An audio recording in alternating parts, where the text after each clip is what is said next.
tous, bienvenue sur Happy Crash en mode cool.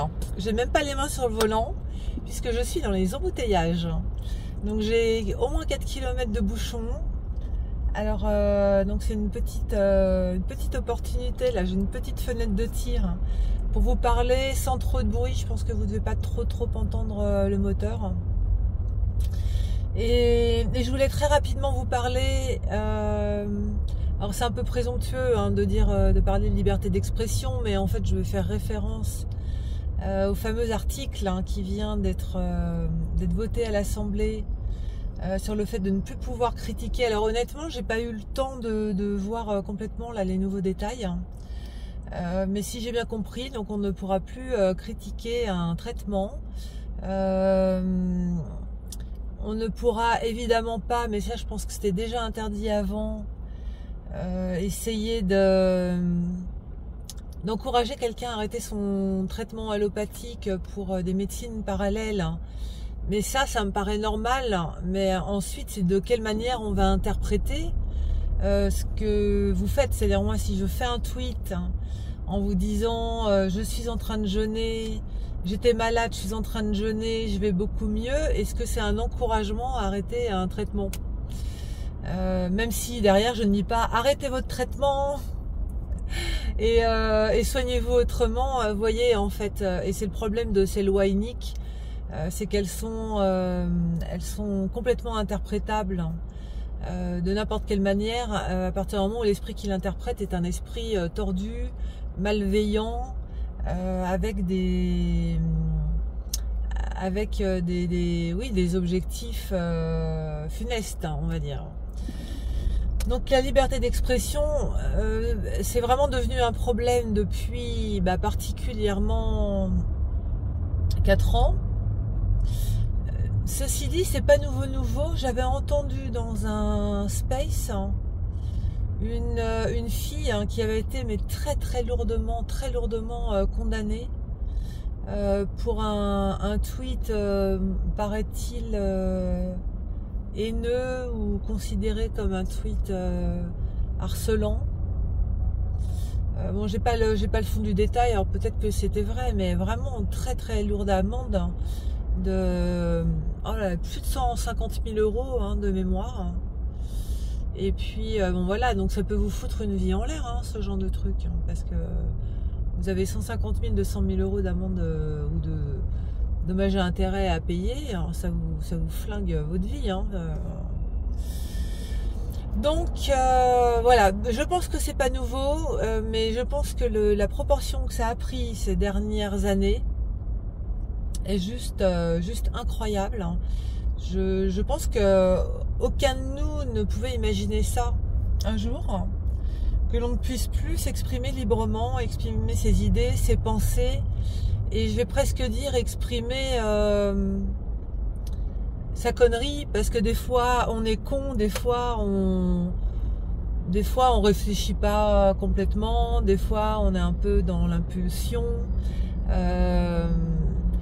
des fois on est un peu dans l'émotion et on peut tweeter des choses pas très intelligentes sans qu'elles aient derrière un objectif de nuisance.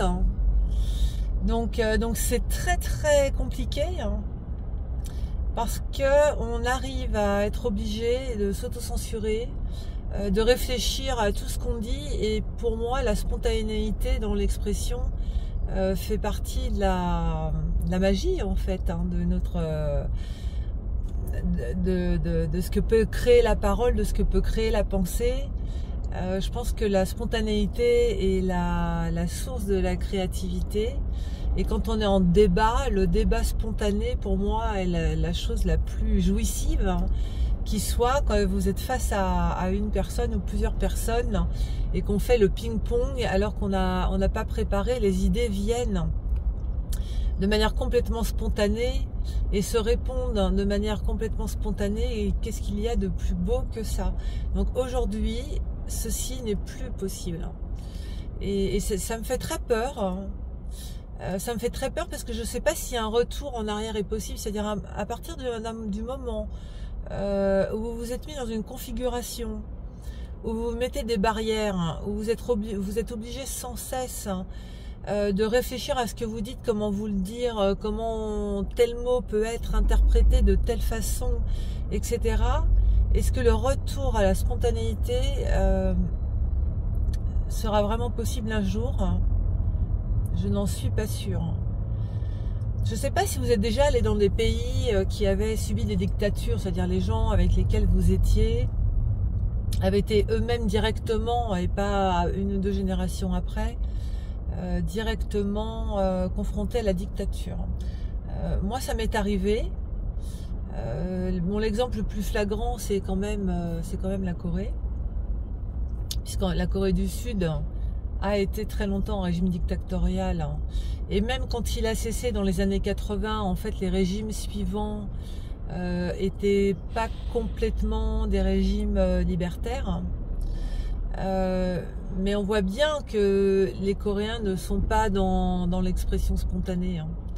Alors ils s'expriment via l'art, beaucoup, toutes les formes d'art.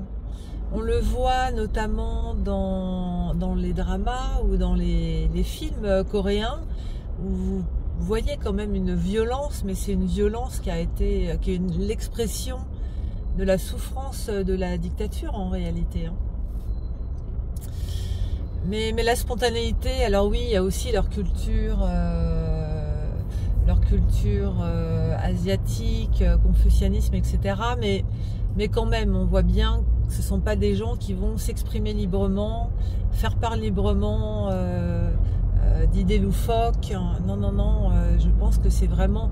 Donc non seulement nous allons entrer dans un système d'autocensure et de fin du débat et de la fin de la spontanéité dans la parole, mais malheureusement, nous allons évidemment transmettre à nos enfants et à nos petits-enfants, parce que la façon dont on pense, la façon dont on réfléchit, dont on l'exprime, se transmet aux générations suivantes. Donc combien de générations ça peut prendre de retrouver une liberté d'expression une fois qu'elle devient possible dans l'espace public, ou privé d'ailleurs? Parce que le vrai problème de ce type de situation, c'est qu'il devient compliqué, y compris dans l'espace privé, de s'exprimer. D'abord, vous ne savez plus vraiment dans un système autoritaire qui est en face de vous. Vous pouvez très bien avoir dans des proches, des très proches. Là, ça devient grave parce qu'on est dans la suspicion permanente. Des gens qui sont en place pour le régime de manière consciente ou inconsciente. Donc, que seront capables de faire ces gens si vous avez des propos illégaux dans le privé? Donc ça, c'est quand même une vraie question. J'ai perdu le fil parce qu'il se passait un truc étrange là sur la route. Je sais plus où j'en étais. J'en étais. Attendez, j'arrête et je regarde. Donc oui, j'étais sur les générations. Combien de temps, en combien de générations, en fait, on peut retrouver une forme de liberté d'expression une fois qu'elle devient possible. Et donc dans l'espace privé, dans l'espace public évidemment, et dans l'espace privé, puisque j'étais sur le principe que même dans l'espace privé, en fait, ça peut être très compliqué parce qu'on ne sait pas à qui on a affaire. Mais aujourd'hui, on a encore une autre problématique, qui est la problématique technologique. Parce que ça paraît complètement dingue de dire ça. Ouais, c'est fou, mais nous sommes écoutés chez nous. Alors, il y a quelques personnes, mais je pense vraiment que nous sommes une poignée de personnes à l'échelle de l'humanité, enfin, non pas de l'humanité, on va dire des pays développés, à avoir potentiellement réussi à éliminer en fait cette possibilité d'être enregistré chez soi. Et je pense qu'on ne peut pas l'éliminer complètement. Donc moi j'ai aucun appareil, bon, j'ai mon téléphone et j'ai normalement fait ce qu'il fallait sur mon téléphone pour tout bloquer et ne pas pouvoir être enregistré à mon insu, normalement.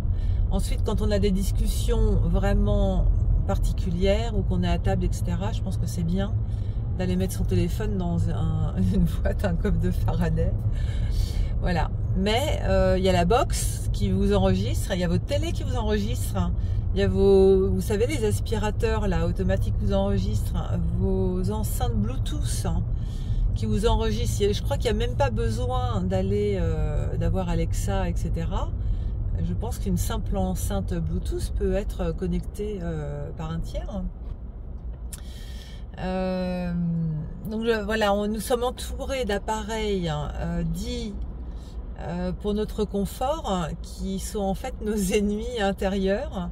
Donc moi je vous conseille vraiment de faire pièce par pièce chez vous et de noter tout appareil qui peut potentiellement vous enregistrer de l'extérieur. Donc évidemment votre ordinateur, votre caméra, et de trouver des solutions. Il y a plein de solutions sur internet pour désactiver, ne pas être filmé par des caméras, être désactivé. Mais je vais vous dire, même votre alarme, si vous avez une alarme avec des caméras qui peuvent être actionnées par un tiers extérieur en cas de cambriolage, qu'est-ce qui vous dit que ces gens-là ne vous observent pas chez vous? Donc on est vraiment face à une problématique d'espionnage, parce que c'est quand même de ça dont il s'agit. On est quand même face à une problématique d'espionnage qui est effarante.